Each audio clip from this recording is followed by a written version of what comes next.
Bonsoir à tous, merci d'être aussi nombreux ce soir pour assister en exclusivité. D'ailleurs, je remercie le professeur Duret de nous accorder en exclusivité, on peut dire une exclusivité mondiale, la première prise d'empreinte en bouche et en live avec le système Condor Scan. Merci également au docteur Berruet de se prêter au jeu et de nous faire cette prise d'empreinte en bouche et en live. Et merci bien évidemment à tous les participants. Vous êtes plus de 300 inscrits ce soir. Et sans plus tarder, je laisse la parole au professeur François Duret pour une introduction. Oui, bonjour. Je suis assez content d'être avec vous ce soir. Je n'aime pas trop présenter un produit lorsque celui-ci n'est pas terminé, mais c'est sur l'insistance d'amis que nous avons décidé de vous présenter une étape tout à fait capitale dans le développement de Condor, à savoir le passage des travaux sur modèle aux premières empreintes optiques en bouche. C'est donc une étape qui est marquée par le démarrage de ce qu'on va appeler les tests cliniques. Et ces tests cliniques devraient durer environ 4 mois. Bien sûr, il y a eu des pré-tests qui ont été faits, mais il y a encore beaucoup de choses à terminer. Mais en gros, je vous ai amené quelques modèles. Voilà, on a commencé avec ce genre de choses il y a 3 ans, 4 ans. Ensuite, on est passé avec ce genre de modèle, donc où les dents, vous voyez, sont en résine. Et enfin, depuis 1 an, nous ne travaillons que sur des dents naturelles qui sont montées donc sur plâtre. Et c'est seulement depuis quelques semaines que nous travaillons exclusivement en bouche. Alors, c'était une étape très importante parce que la bouche, ça signifie température, salive, encombrement. Ça signifie aussi dents vivantes, donc une réflexion assez particulière. D'ailleurs, aujourd'hui, on a encore quelques problèmes à régler, puisque vous savez que Condor, à la différence de la première génération de caméras, Condor représente la deuxième génération. En gros, on a créé Condor parce que quelque part, on en avait assez de voir des caméras qui coûtaient très cher, entre 20, 30 et 40 000 euros. Et ceci limitait la diffusion dans les cabinets dentaires de cette technologie. Vous comprenez bien qu'à la fin de ma vie professionnelle, je ne pouvais pas accepter que le développement de cette chose soit limité pour des raisons pécuniaires. Par ailleurs, pour des raisons aussi scientifiques, il me paraissait tout à fait logique de lancer une nouvelle génération. D'autant plus que je voulais amener, il y a quelques 35 ans, on avait lancé la première génération des caméras de ce qu'on appelle la lumière structurée, c'est-à-dire qui projette une grille. Je sais que mon amie Sylvie Zéboulan écoute, elle la connaît bien, elle l'a beaucoup utilisée. Et tu vois, Sylvie, celle-là, elle ne me quitte pas. C'est donc la première caméra qui existait, qui a été vendue au monde, d'ailleurs avant le CEREC, et elle a été utilisée par 60 cabinets dentaires. Alors aujourd'hui, voilà ce que représente une caméra de deuxième génération. Pourquoi elle est si petite? Elle est tout simplement si petite parce que tout ce qui était le hardware, c'est-à-dire la partie mécanique, a quasiment disparu et tout se situe dans le software. Alors bien sûr, c'est très complexe de maîtriser un software, surtout quand on refuse de mettre de la poudre, surtout quand on refuse de mettre de la projection de lumière. On est donc confronté à l'obligation de trouver des informations sur les dents et que sur les dents. Alors, quand on travaillait sur des plates, c'était facile, ça marchait tout de suite. Quand on s'est mis à travailler sur les dents en résine, c'était déjà beaucoup plus difficile parce que les dents en résine ont une très mauvaise réflexion. Quand on est passé sur les dents naturelles, là on a rencontré les problèmes de pénétration, les problèmes d'incidence de lumière, enfin tous ces problèmes que les scientifiques connaissent bien. Aujourd'hui, on a décidé d'attaquer en bouche. Et il se trouve qu'à ce moment-là, mon ami Jean-Luc, qui est à mes côtés depuis de nombreuses années, et pour Condor depuis plusieurs années, on va dire, m'a dit, bon, bah écoute, on va quand même montrer que ça marche, parce que je lui ai dit, écoute, 5 mois, ça me paraît un peu tôt. J'aimerais bien faire 2-3 mois de tests. Mais il dit non, non, non, on va le faire tout de suite. On va montrer à nos confrères que l'on peut passer, que l'on peut leur montrer une étape fondamentale dans le développement d'une caméra. Ben, vous allez assister à une étape fondamentale, c'est celle du passage du laboratoire pur au laboratoire clinique. Et je suis très heureux d'être avec vous ce soir et avec mon ami Jean-Luc pour vous présenter ça. Et puis je remercie bien sûr Prolab de nous avoir ouvert son antenne. Voilà, merci. Jean-Luc, je te passe, j'allais dire, je te passe la fraise. Je te remercie François. Bonsoir à toutes et à tous. Bienvenue dans mon cabinet. Malheureusement, vous ne pouvez pas voir Agnès parce que c'est elle qui tient la webcam, donc elle n'a pas le nom d'ubiquité, elle ne peut pas être devant et derrière. Mais voilà, je vais déjà remercier chaleureusement de participer à ce deuxième webinar. J'en profite pour remercier Frédéric Samama de m'accorder sa confiance, puisque j'en avais déjà fait un au mois de janvier. Et donc là, c'est la deuxième occasion avec mon ami François, ami de 30 ans. Voilà. Sauf que nous, on est des vrais amis de 30 ans, peut-être qu'on parler de certains. Je vais vous présenter Cyprien. Voilà, Cyprien est notre patient du soir. Voilà. Il est très sympa parce qu'il nous a permis de préparer ces soirées. Quand on fait du live, je ne vous cache pas qu'on est un petit peu stressé parce qu'on est quand même toujours suspendu à plein d'aléas, même y compris les plus simples. Et tout à l'heure, dans le logiciel, dans le progiciel tel qu'il nous est livré aujourd'hui, nous n'en sommes plus à un logiciel embryonnaire, nous en sommes à un progiciel, c'est-à-dire une arborescence avec la possibilité de créer des fiches praticiens, la possibilité de créer des fiches de laboratoire, la possibilité bien sûr de créer des fiches patients, un odontogramme, la possibilité bien sûr sous cet odontogramme de pouvoir décliner un certain nombre de types de prothèses ou d'autres types d'empreintes qu'on veut réaliser, et ensuite la séquence des empreintes elles-mêmes. Voilà. Donc mon cabinet est un petit peu transformé en cockpit d'Airbus, il y a des caméras partout, il y a des fils partout, donc soyez comment dire, circonspect à mon égard. Je suis un petit peu lent et un peu encombré parce que je ne peux pas trop bouger, il y a beaucoup de matériel. On va faire un petit zoom rapide sur le progiciel qui nous est livré aujourd'hui du CondorScan. Vous voyez apparaître là deux noms de praticiens. Comme ma vision est plus très très bonne, j'ai déjà tapé mon mot de passe.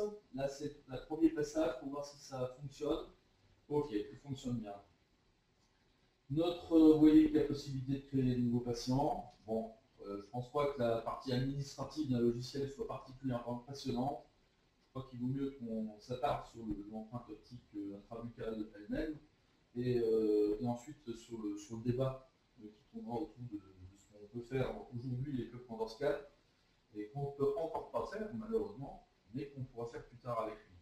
Donc je vais ouvrir juste une petite parenthèse pour dire qu'effectivement j'ai fait un Condor Tour de janvier à mars pour présenter en avant-première le produit et que j'ai jamais cessé de dire qu'au début on se contenterait de réaliser une empreinte très simple avec un moignon, là en l'occurrence c'est un moignon de 26 et des empreintes de 27 et 25 et en face 35, 36 et 37 voilà, qui doivent permettre de réaliser une couronne sur ce moignon de 26, qui est, je dirais, la base de la fiabilisation de l'empreinte optique intrabuccale.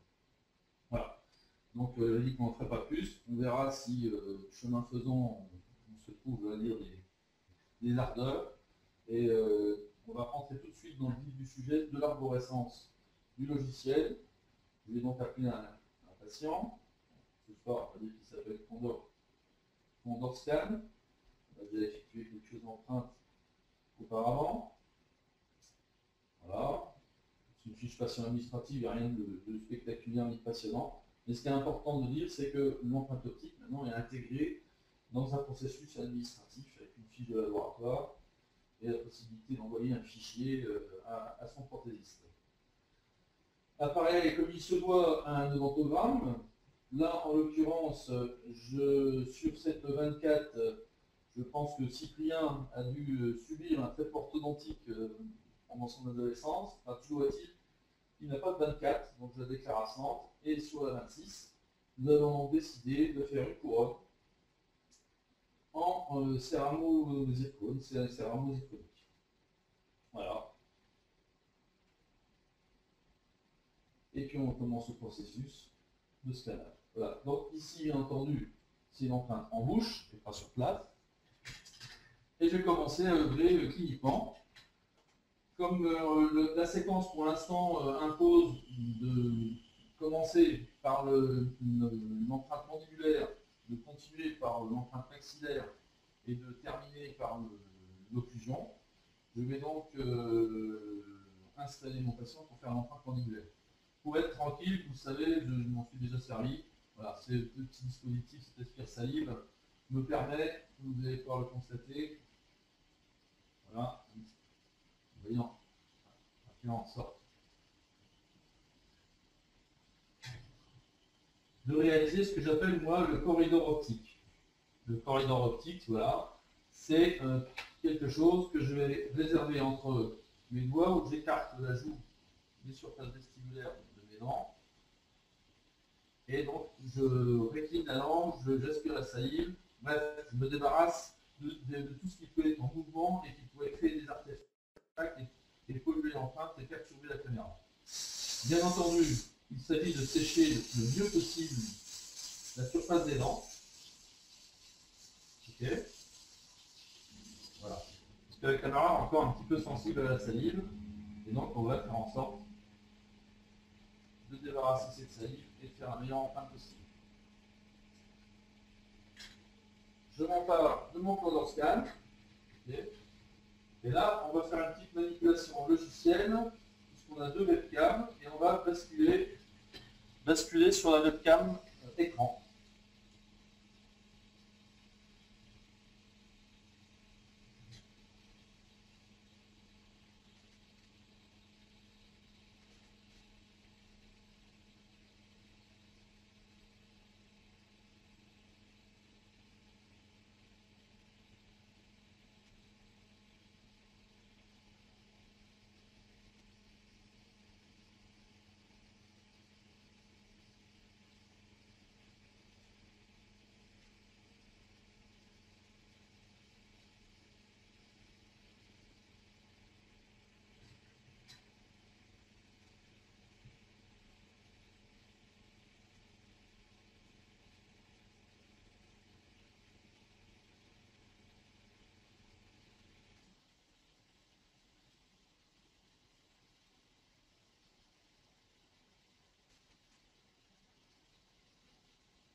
Ok, donc nous avons réalisé ce que je considère comme étant suffisant en termes d'empreinte au niveau maxillaire pour réaliser pour réaliser une empreinte. Ok.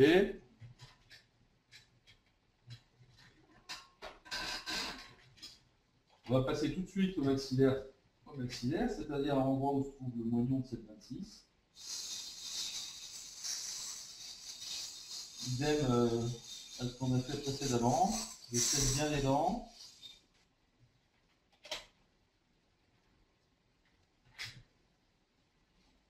Voilà.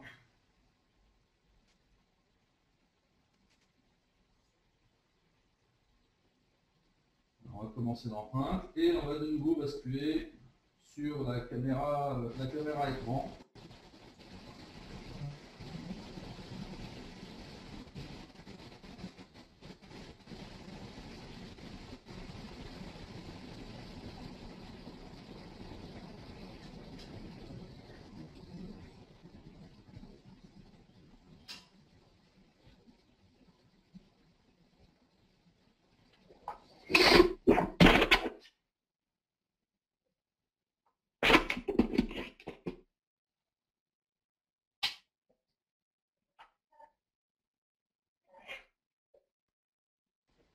Et le tracking a repris correctement.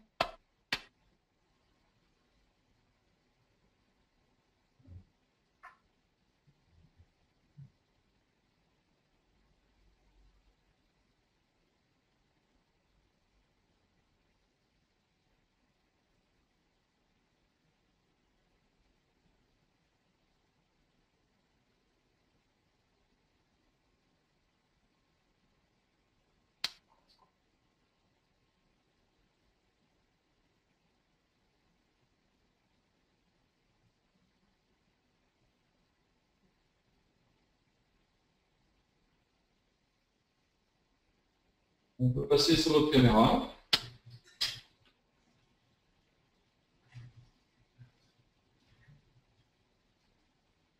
Ok.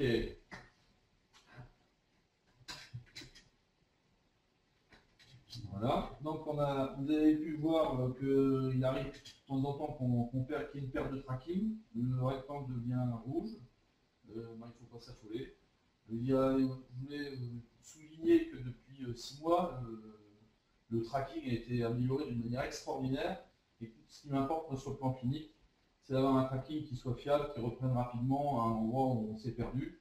Parce que le clinicien, lui, il veut savoir exactement où est-ce qu'il est dans son empreinte et il a besoin de maîtriser son empreinte. Et pour ça, j'allais dire, la vitesse de tracking est très importante. De la même manière, les ingénieurs, et François, ont écouté une de mes doléances qui consistait à réduire la latence entre le moment où on ouvre la caméra et le moment où on commence à voir des images. Cette latence avant était pas loin de 5 secondes, ce qui était assez pénalisant sur le plan clinique. Et là, on est revenu à moins de 2 secondes, et ça, de ce point de vue-là, c'est très pratique. Donc on a un tracking qui reprend vite et bien, et on a une latence qui est extrêmement courte et qui n'est plus pénalisante. Donc voilà, c'est 2 aspects sur le plan clinique qui sont très importants pour nous et déterminants pour pouvoir être à l'aise, confortable dans son empreinte. Maintenant, on va faire l'empreinte de l'articulé. Voilà, je vais demander à cette cliente de vouloir serrer les dents, normalement, relax, encore. C'est là que je vérifie. Là, il fait un bon bout à bout. Il est plus crispé que moi. Allez, Cyprien, on se relâche. Non, c'est normalement. Voilà, c'est encore pire. Il passe carrément de l'autre côté. Voilà, on y arrive. Voilà. Donc ça, c'est important sur le plan clinique de vérifier sur notre union. Voilà. On sèche. Non, on ne bouge plus. Serrez les dents. Merci. Et on bouge. Ok. On va bien sûr sécher nos surfaces.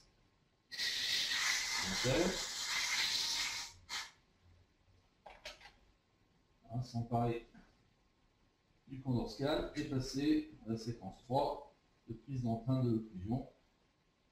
Voilà, on va de nouveau basculer sur la caméra.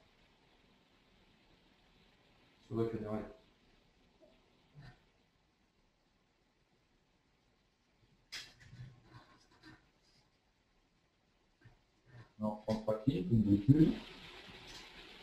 C'est terminé en rouge. Je reviens vite en vert parce qu'on a quand même un maximum de surface d'enfer.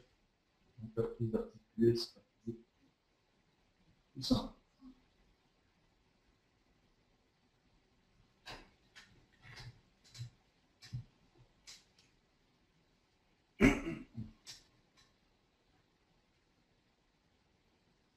On passe à notre caméra.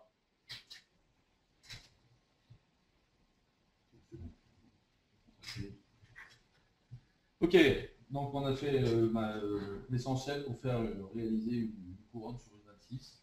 Voilà. Prendre le minimum, bien sûr, l'empreinte de la 35 à la 37, ensuite de la 23 jusqu'à la 27, et bien entendu la prise articulée. Non, on prend pas qui. Voilà. Donc, la prise articulée, c'est ce qu'il y a de plus facile à faire, puisque quand les dents sont engrainées les unes aux autres, on a des grosses, des grandes surfaces blanchères. Et donc l'acquisition envers, parce qu'on a. Bon, je ne sais pas qu'est-ce qui parle en nous devant moi, mais bon. Et donc on a, je dirais, c'est très aisé, très simple de réaliser de l'articulé.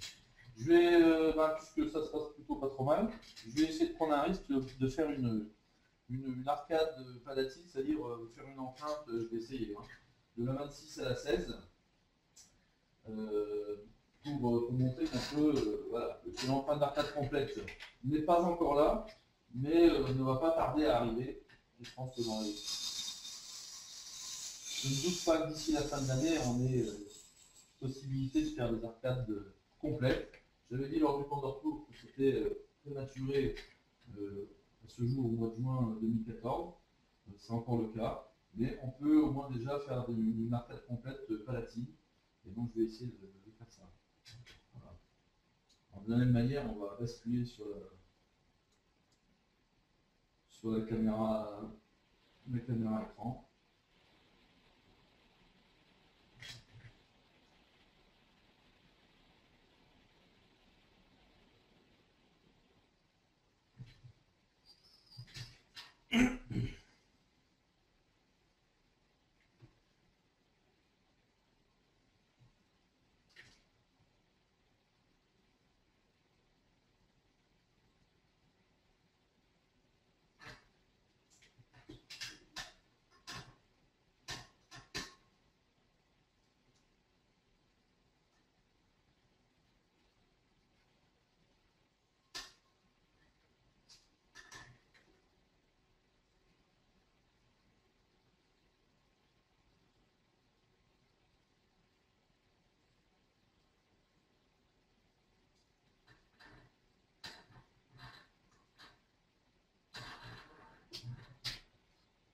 On passe à la caméra.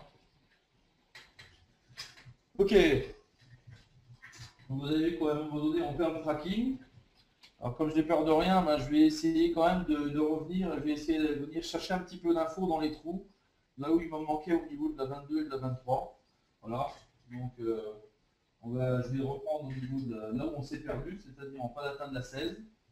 Et puis essayer de compléter, si le tracking bien reprend, on pourra donc compléter les trous et améliorer, je dirais, l'empreinte au niveau palatin jusqu'à la 22, et peut-être au-delà si on peut. C'est pour des raisons de virage au niveau des, ce que j'appelle les virages canines, c'est pas toujours simple à gérer en bouche dans l'état actuel de ce que je peux faire avec le condenseur. Voilà, donc on va toujours de la même manière relancer notre caméra.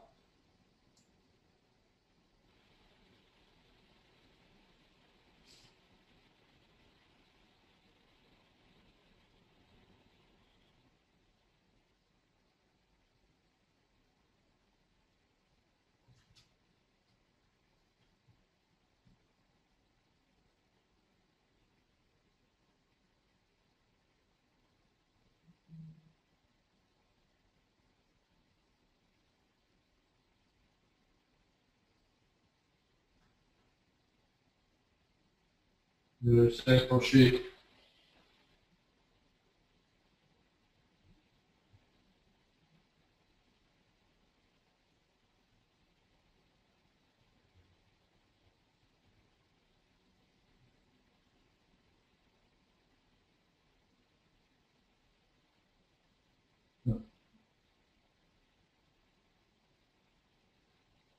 passe ma main derrière les insignes, le bout de la fraise.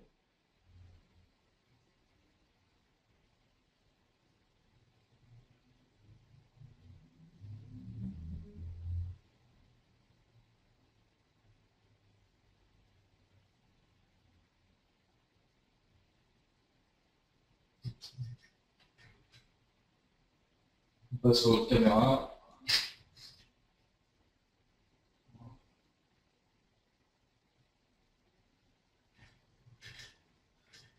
Ok. Voilà, bon, voilà ce que je peux vous proposer pour ce soir. On était un petit peu au-delà de ce qui était prévu. Donc ça veut dire que la caméra est suffisamment véloce pour prendre voilà, pour avoir quelques ardeurs. Après, je pense que François va vous expliquer dans le détour de notre débat ce qu'on peut attendre dans les mois à venir. Donc en Dortour, j'avais également dit que à ce jour, au mois de juin, le logiciel ne sait pas gérer les INECOR pour l'instant. Et donc les éléments prothétiques qu'on peut espérer installer seront de petites étendues au début, ce sera de l'unitaire, de petits bridges, voilà. Et on ne va pas imaginer qu'au mois de décembre, ou au mois de septembre, ou au mois de janvier l'année prochaine, on fasse un bridge avec 14 éléments complets. Voilà, c'est pas l'objet du moment, mais peut-être que j'empiète déjà sur la partie qui ne m'appartient plus. Et je vais laisser à François le soin de reprendre la parole et puis d'entamer le débat avec vous. De la même manière, je suis à votre disposition. Je voulais juste m'excuser auprès de vous du caractère un peu sombre des images, mais pour des raisons, pour éviter les parasites des cialytiques, des plafonniers, on a à peu près tout éteint. Et qui plus est, je dirais, l'empreinte avec le condenscan est un peu sombre. Elle est sûrement un peu sombre pour vous. En revanche, moi, j'ai pas de souci à l'écran, on voit très très bien. Voilà. À votre disposition, François, si tu dois reprendre la parole, vas-y, c'est le moment. Moi, j'ai fait, je pense, la partie qui m'incombait. J'ai fait mon devoir. Oui, je te remercie. Tu m'as fait peur. Hein. C'était pas prévu de se lancer dans une arcade complète. Bon, ce que je note peut-être, c'est que les images, oui, sont très sombres, sont très très sombres. On ne les voyait pas très bien, mais j'ignore ce qu'il en est des autres systèmes. Moi, je suis à la campagne. On est pratiquement Wi-Fi avec un très faible débit, donc on ne voyait pas très bien les reconstructions. Mais j'ignore ce qu'il en est dans une ville avec des gros débits. À part cela, bon, on notera, je trouve que tu as été aussi assez gonflé de travailler avec du métal, parce que c'est notre terreur, le métal, avec les réflexions très particulières. Il y avait beaucoup de métal dans la couche dans laquelle tu as travaillé. Enfin, je ne souhaitais pas que tu montres une arcade complète, tu as osé. Bon, c'est passé, mais je dirais que là, on a plus eu de la chance qu'autre chose, parce qu'on arrive à bien le faire sur des arcades dans naturel, des arcades complètes, mais en bouche, on n'avait même pas imaginé de l'essayer aujourd'hui, puisque donc c'était un programme qui était c'était programmé autour du 15 juillet. Et voilà, bon, bah, écoute, merci Jean-Luc d'avoir osé, hein, mais on a tremblé ici, je sais pas, on a tremblé. Voilà, moi j'ai pas d'autres remarques à faire, sinon que tu as eu l'expérience de l'Itero, tu as l'expérience du CEREC, du Lava, qui sont du Suchel, qui sont des très bons systèmes d'ailleurs. Et là maintenant tu as l'expérience du Condor. Bon, je serais un peu tenté de te demander avantages et inconvénients.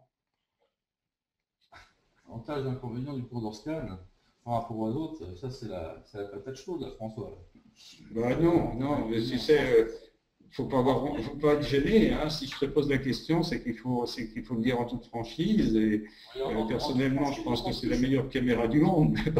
Ouais, non, mais pour l'instant, c'est pas le cas. Et il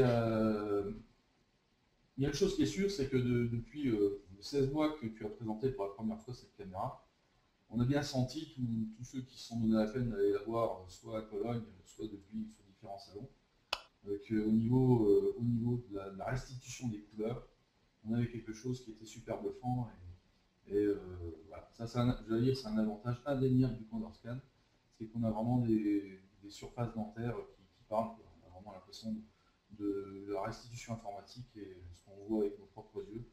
Et d'ailleurs, il m'arrive une fois de présenter une reconstitution informatique d'un volume dentaire enregistré avec le CondorScan. Une personne me disait, mais quand est-ce qu'on voit l'empreinte? Et je lui dis, ben, l'empreinte c'est ça. Et c'est vrai que c'est difficile de faire la différence entre cette reconstitution informatique 3D en couleur et ce qu'on peut avoir avec une caméra 2D haute définition. Donc ça, c'est un avantage qui est indéniable. D'autres essayent de s'en rapprocher avec un certain bonheur, mais ils n'y sont pas. Et cette CondorScan est vraiment très intéressante au niveau de la gestion de la couleur. Alors, certains vont peut-être trouver ça anecdotique. Moi, je trouve que ce n'est pas anecdotique parce que la communication qu'on a avec les patients, avec les caméras d'empreinte optique intrabuccale 3D, est quelque chose qui est déterminant et change un petit peu la vue, la perception qu'ils ont du métier qui est le nôtre. Et ça nous permet d'expliquer des choses. Et j'espère que quand CondorScan nous autorisera à faire des empreintes d'arcade complètes, on pourra donc présenter les arcades complètes, y compris en occlusion, aux patients et leur montrer les problèmes qu'ils peuvent avoir en bouche de manière très pédagogique et très intéressante. On peut engager, des plans de traitement de manière plus consensuelle avec le patient que ça n'était le cas auparavant. Alors, auparavant, on avait des caméras de motivation 2D qui étaient très bien. Là, cette fois-ci, on passe aux caméras de motivation 3D. Et c'est tout autre chose, ça parle beaucoup plus au patient. Et du coup, on fait du patient, un partenaire des solutions dentaires qu'on lui offre. Voilà. Donc ça, c'est l'avantage majeur du CondorScan. Oui, Jean-Luc, je te remercie, Jean-Luc. Bon, l'inconvénient, moi je vais en dire quelques-uns. L'inconvénient, aujourd'hui, je trouve que le CondorScan qui fait 60 grammes n'est pas assez lourd. Je souhaiterais le voir monter à 90 grammes à peu près pour stabiliser la prise de vue. La deuxième chose, j'aimerais que la reconstitution temps réel 3D soit un peu plus rapide. Et il se trouve que justement les ingénieurs travaillent très fortement là-dessus. Je voudrais répondre à une question là, qui a été posée que je trouve tout à fait intéressante. Notre confrère nous demandait qu'est-ce que vous avez mis au bout de votre caméra. Alors, je vais expliquer un petit peu un principe. Quand on travaille en ce qu'on appelle en full motion, c'est-à-dire quand on filme en 3D, on a une obligation de se trouver dans la profondeur de champ de la caméra. La profondeur de champ de la caméra Condor se situe en gros entre 6 et 20 et quelques millimètres. Ce qui est une position qui n'est pas forcément facile à adopter parce qu'on est un peu dans le vide. Donc, on a imaginé, pour aller vite, de mettre un espèce de petit embout que l'on peut jeter ou que l'on peut stériliser, un petit embout qui permet de s'appuyer sur les dents et d'être toujours en bonne position de profondeur de champ. Globalement, c'est une chose qui a considérablement amélioré nos essais sur modèle et c'est très très léger et on peut l'enlever. Hein. Ce n'est pas une obligation, c'est-à-dire dans les parties difficiles, on peut l'enlever, ce qui permet d'avoir une épaisseur de 11 mm en embout de la caméra. Voilà. Et je remercie pour cette question parce qu'elle est très intéressante. Alors, on me pose aussi la question pour les inlay core. Alors, les inlay core, c'est pas compliqué, il n'y a aucune difficulté pour faire un inlay core. Un inlay core n'est jamais qu'une mesure tridimensionnelle d'une dent. Le problème est de savoir qu'est-ce qu'il va y avoir derrière. Il se trouve que Condor n'est pas un système fermé, donc il n'y a pas de... Le Condor donc, peut se connecter à tous les logiciels dans la mesure où ils sont ouverts, et DentaWins comme Exocad par exemple, j'ai aussi un très bon logiciel à Lyon qui est développé, et donc comme on peut se connecter à tous les logiciels, on envoie les fichiers PLY, bon, les gens préfèrent qu'on utilise le terme STL, mais il est faux chez nous, parce que le STL est très limité. Donc on envoie des fichiers qu'on appelle les fichiers PLY, qui sont des fichiers standards. Et ces fichiers rentrent dans les logiciels et donc vous ferez des reconstitutions in corps comme vous le faites pour toute reconstruction. Il n'y a pas de cas particulier. Je lis en même temps, on me pose la question, y a-t-il des déformations, bien se comportent-elles comme le trios? Au jour d'aujourd'hui, si on veut être exact, on a encore des déformations. C'est ce qu'on est en train de traiter. Et c'est pour ça que je ne souhaitais pas faire de présentation, mais ces déformations sont très... on les maîtrise, mais elles ne sont pas encore intégrées dans le logiciel que vous avez vu. On me pose la question aussi, est-ce qu'il y a des locators pour empreinte d'empreinte? Non, il n'y en a pas. La corrélation se fait strictement sur les reconnaissances au niveau des dents. J'essaie de répondre à toutes vos questions, hein. La caméra prend-elle les tissus mous? Oui, vous l'avez vu d'ailleurs, elle prend les tissus mous. Quel est votre recul sur des reconstitutions prothétiques? Il est extrêmement faible parce que nous, on ne se connecte pas. Il faudrait plutôt poser la question à des développeurs de logiciels de CAO, c'est-à-dire ceux qui font la prothèse elle-même. Notre recul, il est sur la précision des fichiers. Alors, on va dire qu'on a une résolution sans doute qui voisine les 10-15 microns, une résolution raisonnable, enfin si je parle raisonnable, hein, nos pixels font 2 microns 2, donc ils font, on peut dire, entre 15 et 20 microns, la précision sera de l'ordre aussi entre 15 et 20 microns, je dirais plutôt entre 20 et 30 microns. Il y aura des zones sans doute moins précises et des zones sans doute plus précises, tout dépendra de quelle manière on se situera par rapport à la profondeur de champ. D'où le petit ski, comme dit Hildosh, le petit ski. Hildosh, c'est un ingénieur qui travaille pour nous, donc, enfin avec nous plutôt. Et donc, on sera toujours. Alors, j'essaie de lire. Les fichiers envoyés au labo comportent-ils la couleur? Oui. Oui, parce qu'on est justement en système PLY, et dans le système PLY, vous avez l'information couleur naturelle, hein, c'est pas une couleur reconstituée. Hein. Peut-on prendre la teinte des dents? Ben oui, évidemment. Ça, c'est un développement logiciel qu'il faudra qu'on ajoute. Alors, ceux qui me connaissent bien savent que j'ai développé un spectrocolorimétre, donc c'est des logiciels que je connais bien. On avait fait avec la société Bertin en 87. Donc, en gros, le principe, c'est la couleur que va prendre la caméra, c'est de la corroborer à une couleur qui est mémorisée dans l'ordinateur, et puis on fait une approximation plus ou moins puissante en pourcentage, donc qui peut varier, on va dire, de 30 à 90% d'exactitude, parce qu'il se trouve que la couleur des dents, la couleur est dans un repérage tridimensionnel, c'est spatial, donc notre couleur mesurée doit se rapprocher de la couleur mémorisée. Adapté pour l'ODF, non, pas encore. Mais notre fichier, dans la mesure où il rentrera dans les logiciels qui sont des logiciels de ODF, vous voyez, je crois que c'est un peu... les gens n'ont pas encore tout à fait l'habitude la question est évidemment très intéressante parce que l'ODF, on ne peut pas passer à côté. Je dirais même que c'est un outil important et on est très concerné. Mais en gros, nous, on est des fabricants de fichiers, on est des fabricants d'empreintes. Et notre objectif, c'est de sortir une empreinte qui est standard. En un mot, on ne fait pas payer de péage à la sortie, on ne fait pas payer d'entrée, mais on sort un fichier standard. Et ce fichier standard, dans la mesure où les développeurs de logiciels utilisent des entrées standards, c'est-à-dire celles qui sont utilisées dans tout système informatique, tous les logiciels sont utilisables. Bien sûr, si les gens ferment l'entrée de leur logiciel, ben mon Dieu, on ne pourra pas utiliser les logiciels qui sont fermés. Mais à mon avis, s'ils font ça, il y en a vite d'autres qui développeront très rapidement des logiciels ouverts et qui se connecteront.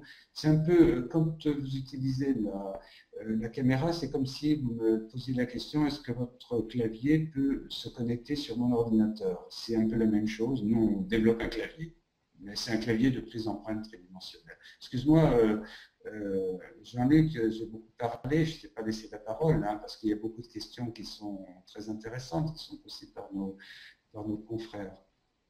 Tu les as, les questions? Mais écoute, honnêtement, comme j'étais concentré sur mes empreintes, je ne me suis pas trop préoccupé de la chose. Je sais également qu'il y a des amis qui doivent être présents enfin, parmi les, voilà, les spectateurs de ce webinaire, mais honnêtement, j'ai pas eu le loisir de compulser ni les questions, ni la liste des présents, que je salue, et tout particulièrement voilà, ceux qu'on ceux que je rencontre régulièrement. Il y a des questions des questions un peu plus techniques sur le cas qu'on vient de voir. Oui. Alors, Oui, alors, je vous laisse, professeur Duret, peut-être vous avez la liste des questions, donc peut-être je vous laisse interroger votre docteur Duret, docteur Berruet. Oui, je voulais compléter ce qu'a dit François tout à l'heure.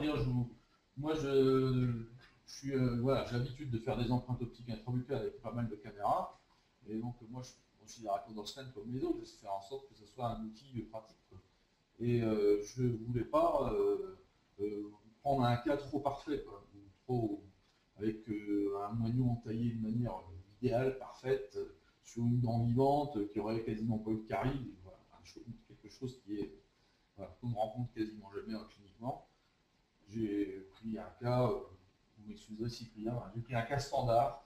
Voilà. En l'occurrence, le moignon, ça m'arrive très peu souvent d'ailleurs, mais là en l'occurrence, le linécore métallique de cette 26 était bien installé, était bien solidaire, était propre, il n'y avait pas de souci. Donc j'ai décidé de le tailler, voilà, plutôt que de l'enlever, de reconstituer les dents comme j'ai l'habitude de le faire, avec des tenons fibres de verre composite. Donc là j'ai pris les choses telles qu'elles étaient, et donc effectivement, l'exercice de scie est un peu compliqué puisque j'ai à la fois un décor métallique sur cette 26, qui n'est pas le cas de figure idéal, je dirais, pour faire une belle démonstration pendant. Et de la même manière, au niveau de la 36, on a une 36 qui doit être en nickel chrome, quelque chose comme ça, et qui est très rafraîchissante. Et la plupart des caméras full motion patinent sur les couronnes, sur les couronnes métalliques. Le Condor Scan s'en sort, mais vous avez vu qu'il, voilà, c'est. Il y a d'ailleurs un commentaire d'un utilisateur. Il y a un commentaire d'un utilisateur qui, voilà, je lis texto, verbatim, bonjour, étant utilisateur d'un système d'empreinte optique, je tiens à noter que la couronne métallique du patient est une difficulté supplémentaire que le Condor a manifestement bien gérée. Oui, je remercie d'ailleurs, je remercie vraiment très fortement cet utilisateur, comme je remercie Gérard Duminil d'ailleurs de sa question, je vois que Gérard est ici, sa question sur la couleur. Oui, c'est une grande difficulté parce que la couronne métallique a un défaut énorme, elle a une réflexion extrêmement spéculaire, violente, directive. Et on a du mal à trouver la texture, parce que nous, en gros, on s'appuie sur les textures des objets, c'est-à-dire les micro-aspérités. Au lieu de créer des aspérités artificielles avec des projections de poudre ou des projections de grille, eh bien, nous, on cherche des micro-aspérités. Ben, sur une couronne métallique, c'est très difficile. Et je dois reconnaître qu'Olivier Kerb et Véronique Kerb ont fait un travail extraordinaire, parce qu'ils ont trouvé, avec les ingénieurs, ils ont trouvé des méthodes très, très poussées pour arriver à vraiment décrouter une dent, même métallique. Mais j'ai eu très peur quand j'ai vu ta couronne, j'ai dit ça passera pas, c'est pas possible, c'est passé. Bon Dieu est avec nous. Oui, bah, tu le sais François, je te l'ai déjà dit, on a déjà eu ce débat autour de l'empreinte optique intrabuccale sur les couronnes métalliques. La plupart des caméras souffrent à ce niveau-là. On a bien vu tout à l'heure mon empreinte que on perdait un peu le tracking, il fallait revenir et tout. Mais quand on a un bon coup de main et un peu d'expérience, on finit par trouver les astuces, le bon rythme, la bonne vitesse de passage pour faire en sorte de contourner cet obstacle. Ce qui est vrai pour le Condor Scan est vrai également pour d'autres caméras. Et j'avais d'ailleurs à ce sujet donné quelques tuyaux à quelques copines et copains qui m'appelaient un peu perturbés après l'achat d'une caméra concurrente en couleur avec laquelle il a rencontré quelques difficultés pour passer sur les briges de grande étendue métallique. Il suffit de prendre de la gencive, se mettre en axonométrique, se mettre en occlusal, et puis on y arrive, il n'y a pas besoin de poudrer, on y arrive. Quand on faut trouver des astuces cliniques, et on arrive toujours à faire ces empreintes avec toutes les caméras, et le Condor aussi bien sûr. On pose la question pour les tissus mous, les questions entre les des préparations pour des bridges de grande étendue. Il est vrai que dans la démonstration qui a été faite, on voyait mal le tissu, en effet, dans les inters. Bon, je tiens à rassurer notre confrère sur le fait que c'est une chose qu'on a évidemment vérifiée, très testée. Alors, l'avantage d'utiliser cette méthode stéroscopique, c'est-à-dire, on va dire que paradoxalement, je ne peux pas donner tous les secrets technologiques, mais on est quasiment dans les mêmes lignes droites que la conoscopie, et ce qui fait que globalement, on gère assez bien les interdentaires. Bon, alors voilà aussi une autre question, l'obscurité. Alors pour tout, est-ce qu'il faut travailler en pleine obscurité? Vous me pardonnerez si je ne réponds pas à toutes les questions, hein. Tu les vois, toi, les questions, Jean-Luc? Non, je vous laisse, Frédéric, je te laisse, ainsi que Frédéric, Alors, compulser ces questions. voilà. Il y en a une, écoutez, un peu directe. Écoutez, je m'apprête à acheter un Trios couleur. Est-ce une bonne idée d'attendre le Condor? Je suis toujours resté ami avec Werner Mann, Diane Recco, tous mes amis, les pionniers de la CFAO. Je ne veux surtout pas, je n'ai pas besoin de dire du mal des concurrents de Condor. Ce ne sont pas mes concurrents parce que moi j'ai inventé ce concept. Ce sont des gens qui font que porter sur les fonds baptismaux l'empreinte optique. Bon, moi je crois à cette nouvelle génération, c'est tout ce que je peux dire, hein. Mais je ne veux pas, je me refuse à dire du mal. D'ailleurs, le Trios c'est un bon système. On ne peut pas dire du mal du Trios, ça serait tout à fait malhonnête. Simplement, je pense que ça vaut le coup d'attendre. C'est votre. Je ne veux pas le dire, moi, je ne dirai pas. Je ne dirai pas parce que c'est un bon système. Je pense que c'est sans doute un des meilleurs systèmes de la génération précédente. Ils ont parfaitement maîtrisé la prise d'empreinte. Et c'est tout ce que je dirais. J'ai une autre façon de voir les choses aujourd'hui. Je vous dis, la projection structurée, c'est nous qui l'avons inventée. Je dis aujourd'hui que l'empreinte optique est passée dans un autre monde maintenant. Et pour casser le prix, pour qu'elle devienne accessible, c'est ça l'objectif, hein. Bon, alors, pour l'aspect sombre du cabinet, par définition, quand on fait des empreintes optiques, il faut mieux avoir un cabinet sombre. Là, on a de la chance, on ne travaille pas avec de couches blanches, on ne travaille pas avec de la lumière projetée, donc ça a moins d'influence. À l'extrême, ça n'en aura presque pas. Mais comme on a réutilisé le principe qu'on avait utilisé à l'ADF en 1985, c'est-à-dire on travaille avec des lumières bleues, c'était ce qu'était le laser utilisé en 85, donc on est revenu à des lumières bleues. C'est des lumières très énergétiques mais à faible brillance, et ce qui fait qu'on peut être gêné par une lumière trop forte dans le cabinet. Oui, la fourchette de prix, on pose la question là. Bon, on rentre un petit peu dans les choses matérielles, mais quelle sera la fourchette de prix du lecteur? Alors déjà oui, on parle déjà, parce qu'il y a une personne qui nous demande si c'est sans poudrage. Oui. Oui, bien sûr. Je pense que Condor serait terminé depuis 2 ans si on avait décidé de mettre de la poudre. L'affaire Condor serait pliée. Simplement, comme on a refusé de mettre de la poudre, donc on a compliqué notre développement. Évidemment, il n'y a rien de plus facile avec les systèmes, les softwares qu'on utilise, de travailler avec de la poudre. Parce qu'on n'a pas besoin de chercher les microstructures aux surfaces de la dent, on les crée. Donc, en mettant des petits grains de sable, ces petits grains de sable qu'on mesure. Donc, il n'y a rien de plus facile, ça serait terminé, bouclé, mais à mon avis, vous auriez moins aimé. Alors, le prix, moi, ce n'est pas mon job de parler de prix. Disons que simplement ce que je vois, c'est que c'est des prix qui tournent autour de 15 000 € TTC dentiste. Voilà ce que je vois comme prix. Donc, c'est des prix évidemment qui sont beaucoup plus bas que les prix de la concurrence. Ça ne veut pas dire que la concurrence vole, hein. Ça veut simplement dire que les nouvelles caméras nouvelle génération ont un hardware extrêmement simple, extrêmement léger.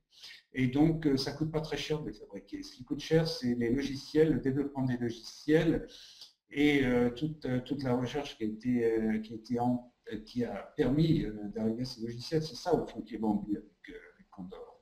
Ce n'est pas le hardware c'est bestial. Là. C'est hyper simple. Donc, c'est un prix qui ira évidemment, c'est un prix qui est accessible dans un cabinet. Moi, il me semble, 15 000 euros, une caméra vidéo 2D, c'est entre 5 et 8, je parle d'une vraie, hein, je ne parle pas de caméra auquel je pense, mais une vraie caméra vidéo 2D, c'est ça. Alors avec Condor, vous pouvez faire aussi des vidéos 2D, vous pouvez observer des caries, vous pouvez faire des diagnostics. Bon, il y a toute une gamme, grâce à la couleur, comme disait Gérard Duménil, est-ce qu'on a la couleur? Ben oui, grâce à ça, bon, on peut faire du diagnostic. On s'ouvre, on n'a pas de poudre, on n'a pas de couche, donc à partir de là, on peut faire du diagnostic, transmettre. Vous voyez, par exemple, on peut faire une vue tridimensionnelle d'une tumeur douteuse, l'envoyer à l'université, et puis dire à un prof, tu l'as fait tourner dans tous les sens et tu me dis ce que tu en penses. C'est quoi ben, ça, avec ces nouvelles caméras, on peut. C'est vrai. La mise à jour du hardware est-elle aisée? Alors, les mises à jour du hardware se fait par télémachin, là, je ne connais pas le terme exact, mais en gros, c'est fait via Internet. Alors, le coût de maintenance, ben, ça, je ne peux pas vous en parler. Ce n'est pas moi qui gère ça. En tout cas, ce qui est sûr, c'est qu'il y a un peu de hardware.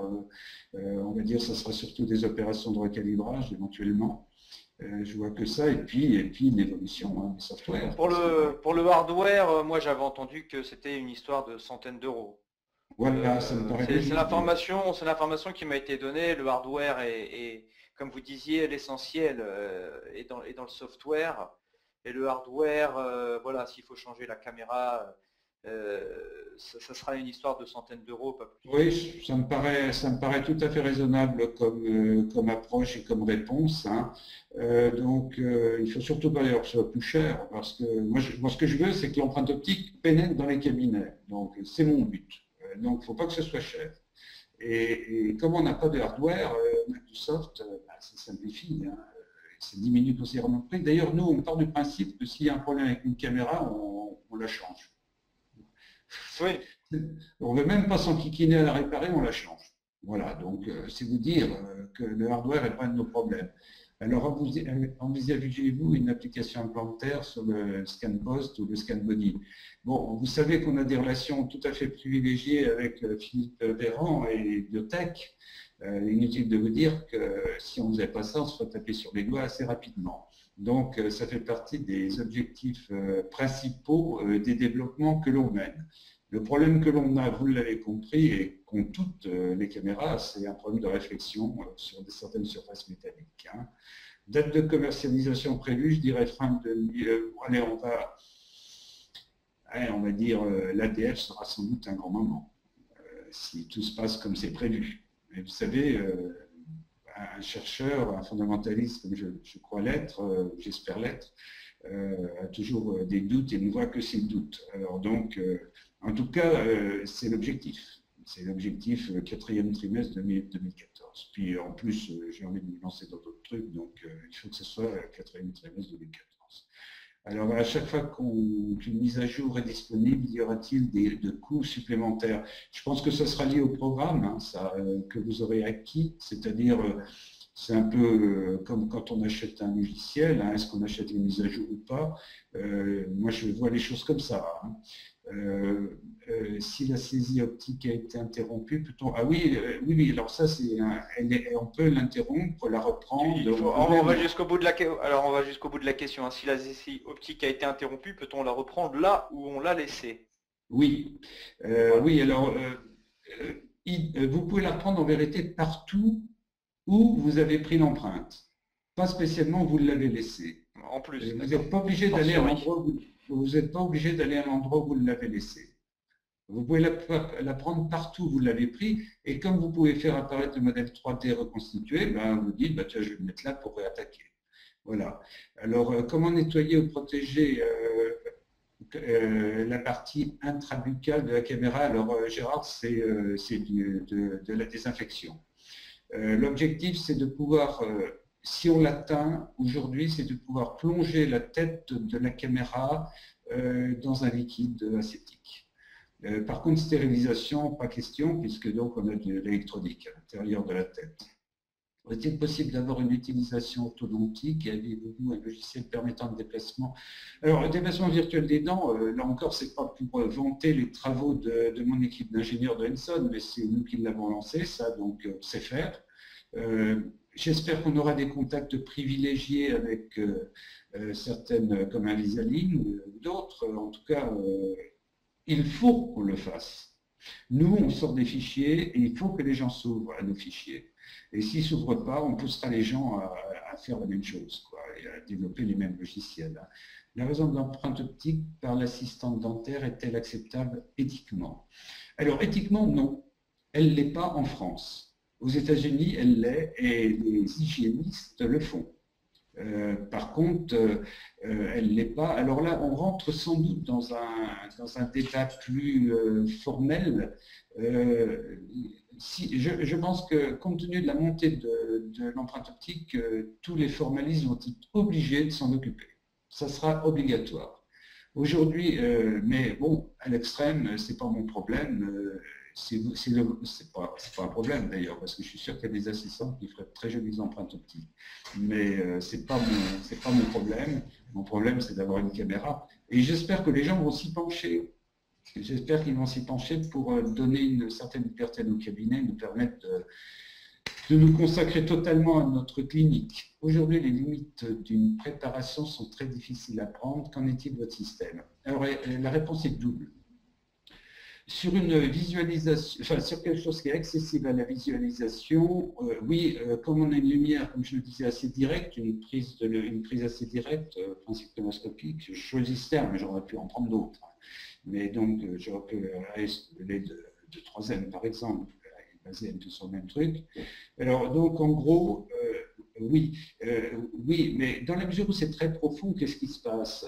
Je dirais que alors là, il faut avoir recours à une empreinte localisée, un petit peu comme on faisait les blagues de Kerr autrefois, c'est-à-dire arriver à faire des empreintes localisées sous-gingivales, et vous prenez votre caméra et ben, vous filmez votre empreinte sous-gingivale qui a été prise par des méthodes traditionnelles, et vous pouvez aller très profond.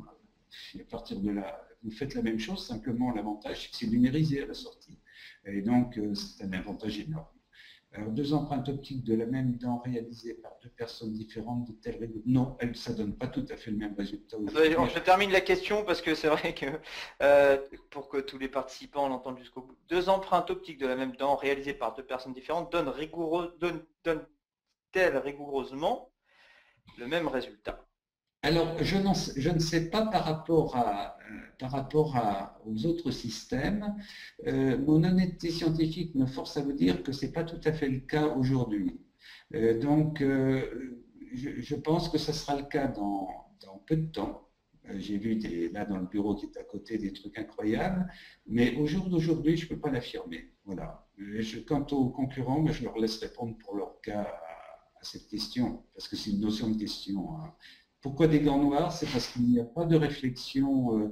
Le noir est une surface neutre pour les caméras. Voilà. Je n'arrêterai pas de répondre aux questions, mais vous savez, c'est ça moment que je suis très bavard, surtout quand il s'agit En tout cas, merci beaucoup pour toutes vos réponses. C'était très instructif, en tout cas un peu sur le domaine de l'empreinte optique en général et sur le Condorscan en particulier. On a vraiment répondu à un maximum de questions et comme je vous l'avais promis, professeur Duret, je vous enverrai les questions auxquelles on n'a pas eu l'occasion on n'a pas eu le temps de répondre tout simplement, hein, parce que c'est vrai que les questions affluent et s'accumulent, mais on donnera une réponse à tout le monde, donc pas sous forme d'email. Donc voilà, en tout cas, je vous remercie infiniment, professeur Duret, encore une fois en avant-première, hein, de nous avoir accordé l'exclusivité mondiale de la prise d'empreinte Condorscan en live et en bouche. Et merci bien évidemment aussi Dr Bervet pour cette prise de risque et qu'il a effectué avec brio. Ah oui, c'est moins qu'on puisse dire, une nouvelle fois. C'était mon deuxième webinaire, je commence à y prendre goût. Donc le deuxième, j'espère que ce ne sera pas le dernier. J'espère bien que ce ne sera pas le dernier. Et donc, avant la fin de cette année ou début d'année prochaine, j'espère vous revoir pour une nouvelle prise d'empreinte. Voilà. C'est vrai qu'avec avec une nouvelle version. Quelque chose qui est important, c'est que effectivement l'empreinte optique entre dans les cabinets. C'est-à-dire, si vous voulez prendre de l'altitude ou du recul, quel que soit le système, passer à l'empreinte optique intrabuccale, vous allez changer d'air et à tout point de vue. Bon, c'est évident que c'est l'avenir et que le Condor Scan aura un brillant avenir dans dans l'industrie, bien évidemment, assurément. Assurément. Et donc, écoutez, je vous donne rendez-vous, bonne soirée à tout le monde, et je vous donne rendez-vous dans quelques mois pour une version encore améliorée du Condor Scan. Avec grand plaisir, et merci d'avoir ouvert à mes confrères une étape dans un développement. Je pense que ça les intéresse de voir comment les choses se passent finalement du laboratoire à la clinique. Et merci Jean-Luc parce que tu as été encore brillant une nouvelle fois. Merci François, merci Frédéric, merci à tous les participants. Voilà, un petit clin d'œil aux copains, aux copines, et puis à la prochaine. À la prochaine. À bientôt. Bonne soirée à tous.